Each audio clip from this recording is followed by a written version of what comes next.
As discussions over Gaza's future intensify, Washington and its allies are pushing for the deployment of an international security force to preserve the fragile ceasefire.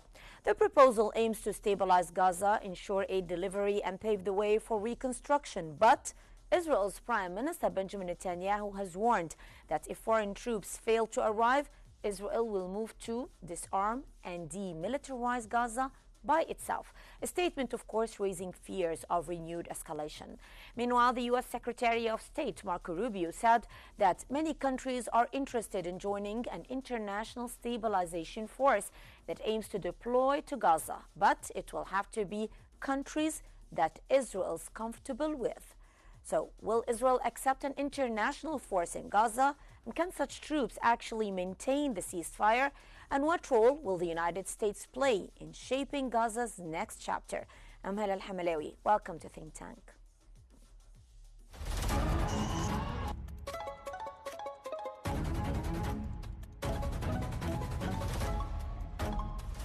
Our world is becoming unhinged.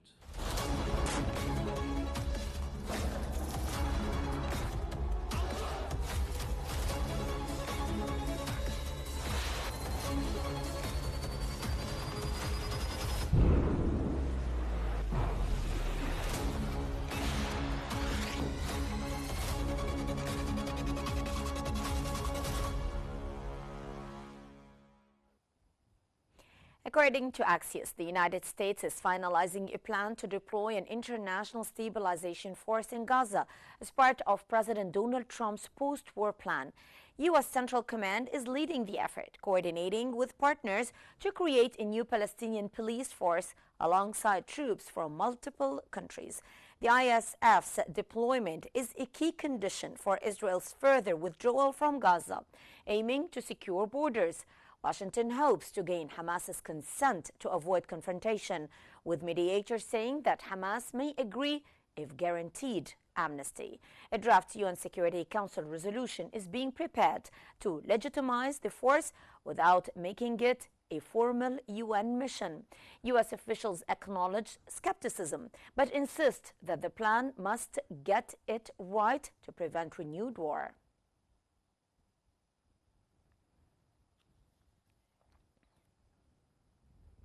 According to the Times of Israel, Prime Minister Benjamin Netanyahu vowed that Israel will disarm Hamas and demilitarize Gaza if the international community fails to do so. He warned that violations of the U.S. brokered ceasefire would be met with powerful attacks, stressing that Israel will act independently if foreign troops are not deployed. Washington continues efforts to form an international force to oversee Gaza's disarmament. Defense Minister Israel Katz and IDF Chief of Staff Eyal Zamir echoed Netanyahu's stance, pledging to continue military readiness until Hamas is dismantled.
And for more analysis, we're joined from Paris by Dr. Majid Boudin, international law professor, and from Occupied Jerusalem by Mrs. Ratiba Nacha, Palestinian National Action Committee member. Welcome to Qnews. And I will start with you, Professor Boudin. Now, the U.S. and its allies are exploring a multinational force to secure Gaza after the ceasefire. So what kind of international legitimacy or UN framework would such force require to operate effectively? There is an agreement now between several states, among them the Palestinians and Israel. So, on the base of this agreement, the stabilization force or the peace stabilization force can act. And international law does not oppose this because it's in conformity with the will of the partners and of the parties, and also it can help to relieve the and to protect the civil population. So, under all these circumstances, there is a base under international law to deploy the peace stabilization force. Now it must be implemented in a quick way and in a quicker way, because it will prevent any renewal of violation of the ceasefire. And we have seen several violations now. And if the violation will continue, then the ceasefire will not stand. And the fact that Israel from time to time will violate the ceasefire and will say, okay, we are coming back to the ceasefire, it will not stand. And therefore, and the international community, as signatories of this agreement, they have now the responsibility to implement the peace stabilization force as soon as possible. Yes. Mrs. Nacha, now Netanyahu said that Israel will, I will quote and unquote, disarm Hamas if no foreign troops arrive. So, how do you interpret this threat politically? I don't know what the meaning of unarming Hamas for Israel, because it has different definitions in the Israeli point of view, and sometimes it's excluding all the Palestinian in the name of Hamas, or in the name of unarming Hamas. In this situation, we can find a real definition for what it means in the Israeli side by this word. But I want to put a light in the three points that your guest mentioned. First of all, we didn't have between the Israeli and the Palestinian party about this force for stipulation the situation in Gaza Strip or whatever. Still, the Palestinian demand is to have a UN resolution for the form of this kind of forces in Gaza Strip that can have like part of its work is to protect the Palestinian people, not just to protect the security of Israel. That still we don't know what the meaning of the security of Israel. So in the Israeli side, still they are not agreeing on this kind of forces yet. So I think that this forces is third party. I don't think plan for the United States, and still neither the Palestinian side nor the Israeli side can find a joint point or agreement what kinds of forces must be in Gaza till now. And if we have a look further where for the forces that the United States asked them to be part of this coalition, I want to call it coalition because it doesn't look like anything that we know it before, or this kind of alliance, I don't know. But still, these countries as well, although they have agreements for partnership definition agreements with Israel, still Israel have veto among a lot of them, and other countries they have conditions that Israel didn't accept, like to be part.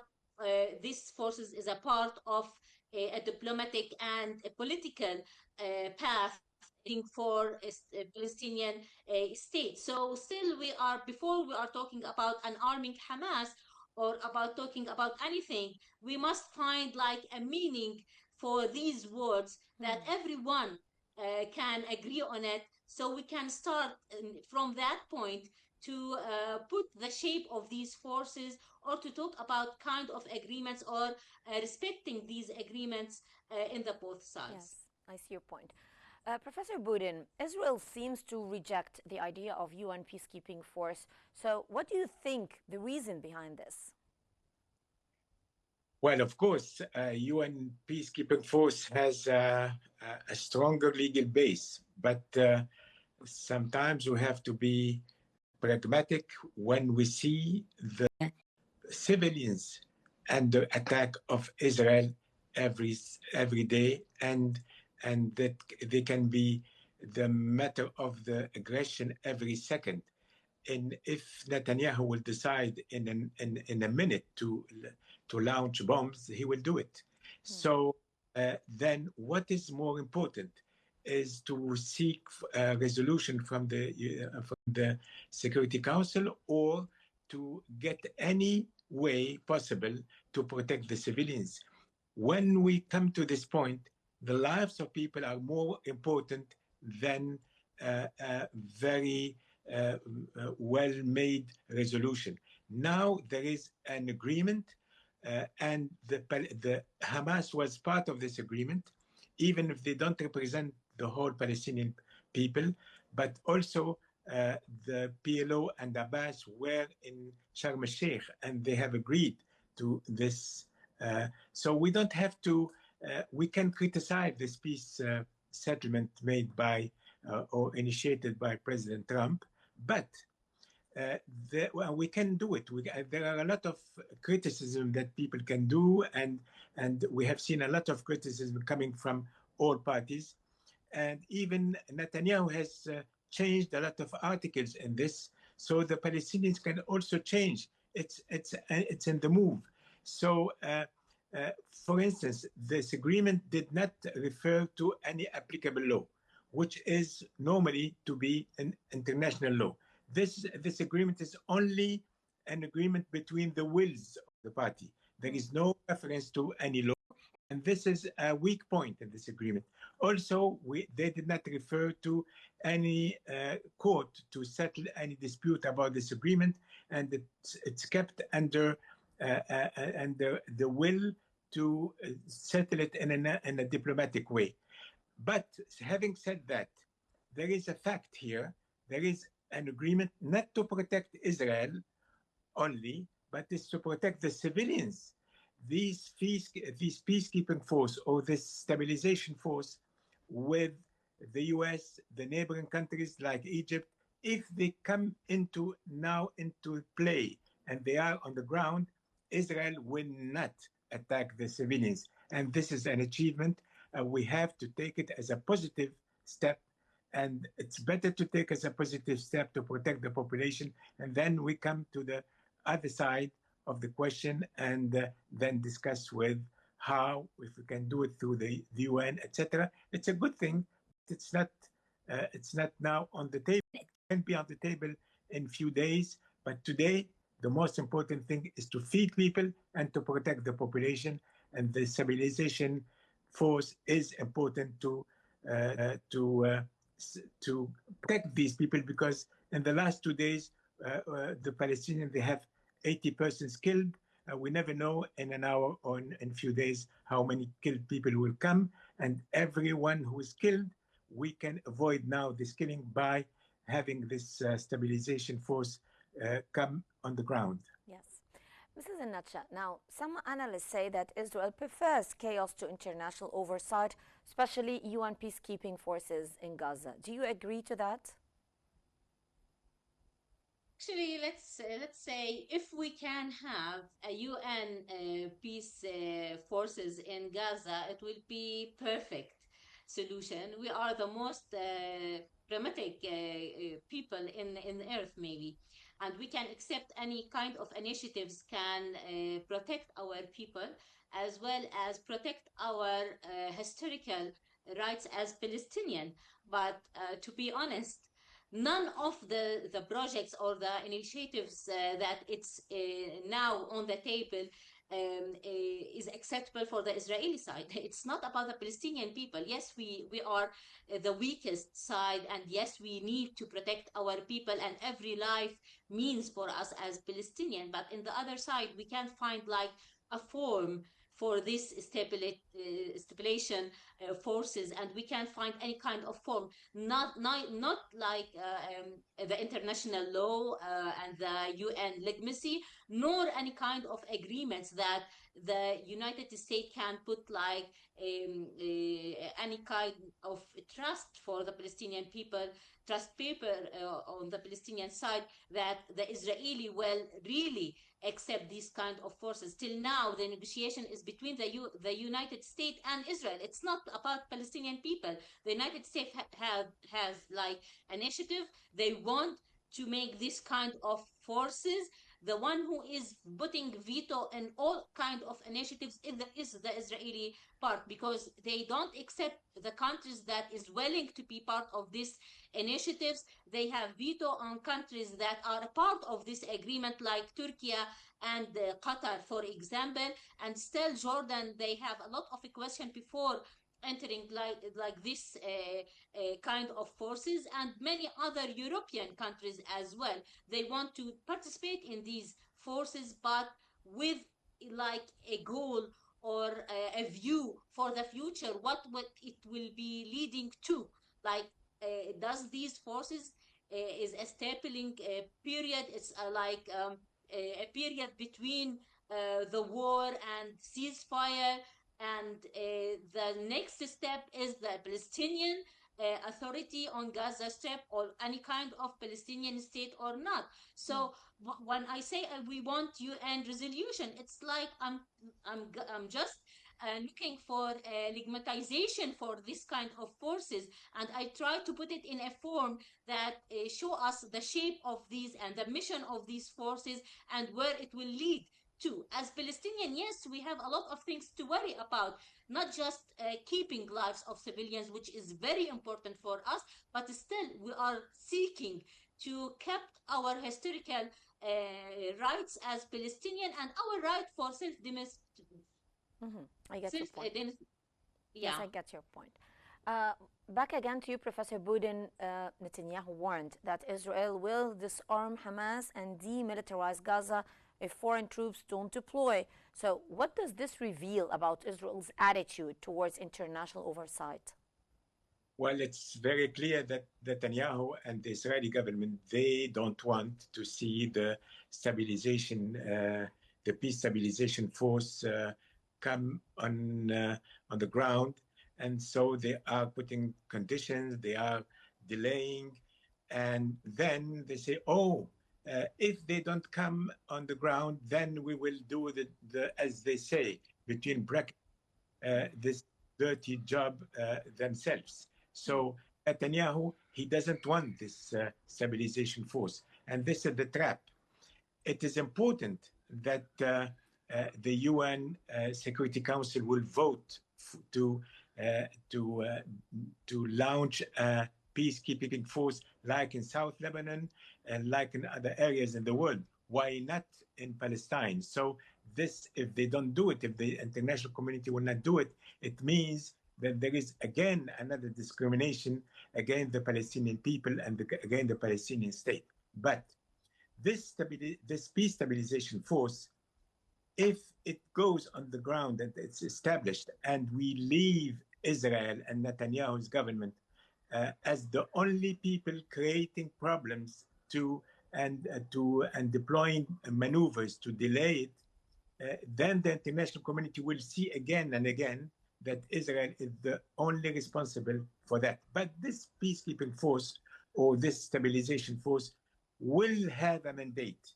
Already it has a mandate from the international community, and it could have a mandate from the UN Security Council. Now, all countries have an agreement. The only government who could oppose it is the US. As far as it's a US initiative, the US will not oppose it. So, nearly granted, we have to take it for granted that the peacekeeping force will have a UN cover decision. So the point is now is to push to have it on the ground as soon as possible.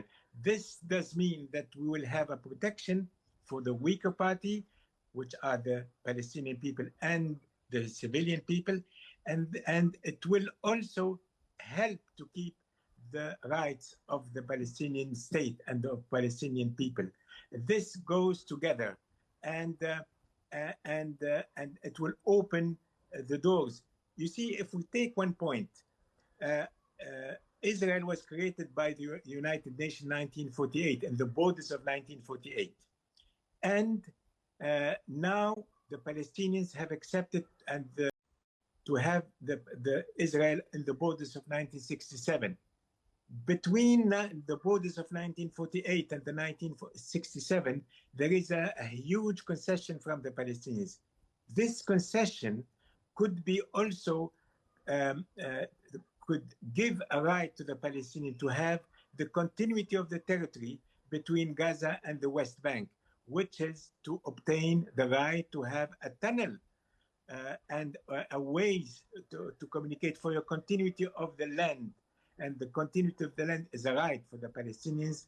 And by shifting from the partition of 1948 to the one of 67, they did not renounce to the continuity of their land. So this is one important point that could be raised in the negotiations, and it's a right that the international community could uphold for the Palestinians and could give it to the Palestinians as a fundamental right. Mm-hmm. Okay, this is a nutshell. Now, can international forces truly maintain peace and prevent Israeli aggression if the occupation army continues to control borders and nearly half of the territory? It's a good question.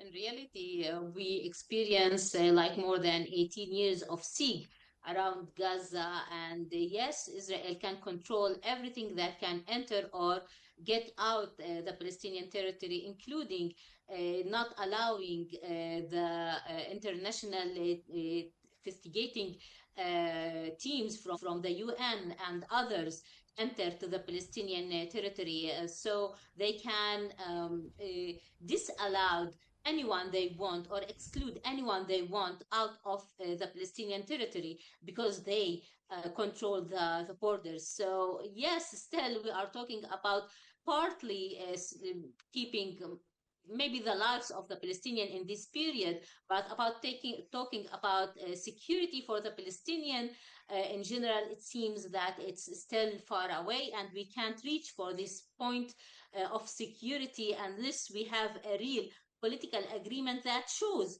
where is the Palestinian territory exactly, because in the Israeli point of view, they have a security control and military control all over the Palestinian territory. So what we have as Palestinian is maybe a civil administration or something like that. In this kind of relation between the Israeli occupation and the Palestinian people, any kind of these forces will be with a lot of limitations, and we experience these kind of forces in Hebron, in the West Bank, for example. We have a force that kept security between H1 and H2, but they have a lot of obstacles due to the Israeli interfere with their work and sometimes not allowing the teams to enter to the Palestinian territory. So we will face the same in Gaza Strip as we face it before in the West Bank. And that means that it will not be 100% effective, but still it can keep as much as possible these Israeli attacks, and maybe writing some reports from inside as much as possible. But to be realistic, we can't solve this kind of this Israeli interferes without ending the occupation and finding a political and diplomatic path that leads for the Palestinian state as well. Mm-hmm. Professor Boudin, Israel insists on total demilitarization before any foreign force enters. Could this precondition undermine the international community's efforts to create a balanced security arrangement? So one of the tasks of the peace stabilization force is to assure that Hamas will be demilitarized, but doesn't mean that Israel must do it.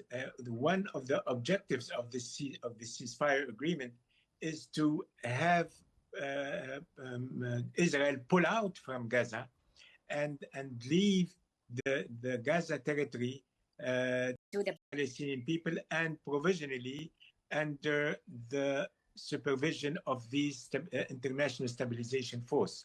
So Israel has no right to put a precondition to that, and this is it's a matter to be referred to the International Stabilization Force to do this demilitarization. And but also here there is another point that the Palestinians can raise is the borders of the Palestinian territory. Gaza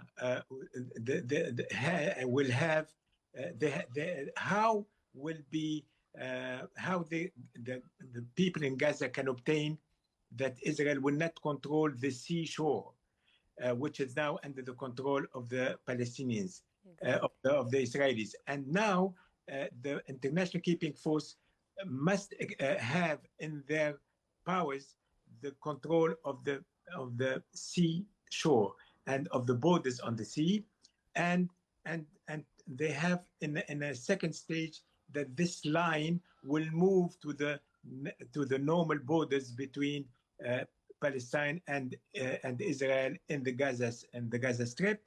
But in this point, it could be discussed that the control of Israel on the West Bank, on the external frontiers of the West Bank, the borders of the West Bank, could be also given to this international keeping force for a while until the Palestinian state is constructed on new sustainable basis. And so these things should move. But the most important thing now is to have the protection of the civilians. Exactly. Mrs. Nacha, now, how do the Palestinian factions view the idea of an international stabilization force in Gaza? I told you, we are the weak part of this agreement, so we accept this kind of forces to ensure that we minimize the number of civilian people who are under attack and every day killing. And but still, we have a lot of expectation from the international arena as well, yeah, our community, yes, mostly to put like some conditions that protect our rights as Palestinian, as I told you before. Because of that, yes, we agree to have this kind of forces in this period, but it's not like something to be permanent. We need a time frame for these forces, and we need a criteria or tools of let's say putting for transferring these forces, these security duties to the Palestinian police. As you know, the Palestinian security and security forces and the police will be part of these forces as well. But what we expect as Palestinian is to have like a time frame for transferring these authorities to the Palestinian forces, and in a very near and soon time in the future, and not taking as long as the as it's in Oslo, like it become like de facto in the West Bank, and it will be like a de facto in Gaza Strip, and this is our fears as Palestinians. So we need details, we need a time frame, we need a lot of details to know how to deal with this kind of forces, and what it's the tasks of these forces, and for how long it will stay in Gaza Strip. And I think that it's يعني an honest demand for the Palestinian to ask for Egypt as one part of this agreement, and for the international community as well, especially the 159 country that recognize the Palestinian state and the Palestinian right of having a Palestinian state. So yes, so we have a lot of suspicions and a lot of questions that needs to be answered as soon as possible. Well, that was Mrs. Ratiba Nacha, Palestinian National Action Committee member. Thank you so much. And also Professor Majid Boudin, International Law Professor. Thank you so much for your valuable insights. And ladies and gentlemen, this brings us to the end of today's episode of Think Tank, which always unveils the complexities of our changing world. I'm Hala Al-Hamalawi. Thank you so much for watching. Stay tuned for more updates here on Q News.